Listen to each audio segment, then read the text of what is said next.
Ingat Gregorius Ronald Tanur, anak ex-DPR aniaya pacar hingga tewas, divonis bebas, tak ada bukti.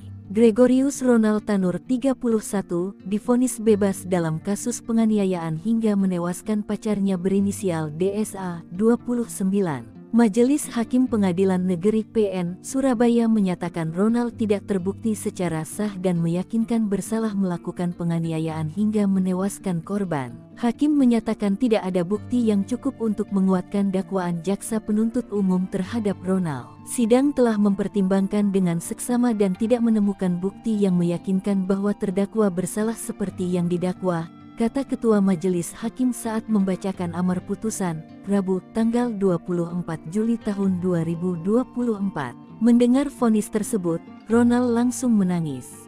Ia menyebut akan berkonsultasi dengan tim kuasa hukumnya terkait langkah selanjutnya usai diputus bebas. Nanti saya serahkan pada kuasa hukum. Yang penting, Tuhan sudah membuktikan, ujar Ronald usai sidang vonis, dikutip dari Tribun Jatim.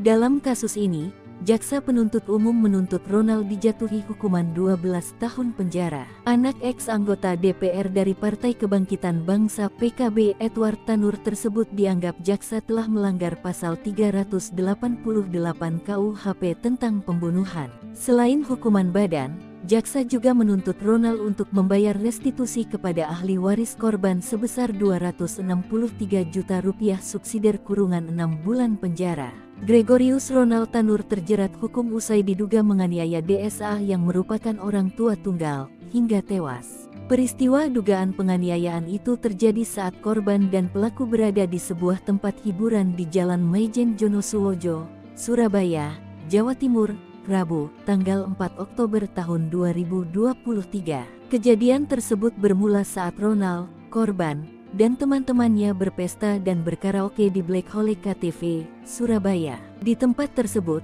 Ronald dan korban disebut sempat cekcok saat berada di dalam lift yang berujung pada dugaan penganiayaan. Ronald sempat membawa korban yang sudah dalam keadaan lemas ke apartemen Tanglin Orchard PTC Surabaya. Ronald disebut sempat memberi napas buatan untuk menyadarkan korban. Bahkan tersangka usai melakukan penganiayaan, sempat melindas tubuh korban. Setelah itu, dia membawa korban ke RS National Hospital. Di sanalah korban diketahui sudah tidak bernyawa.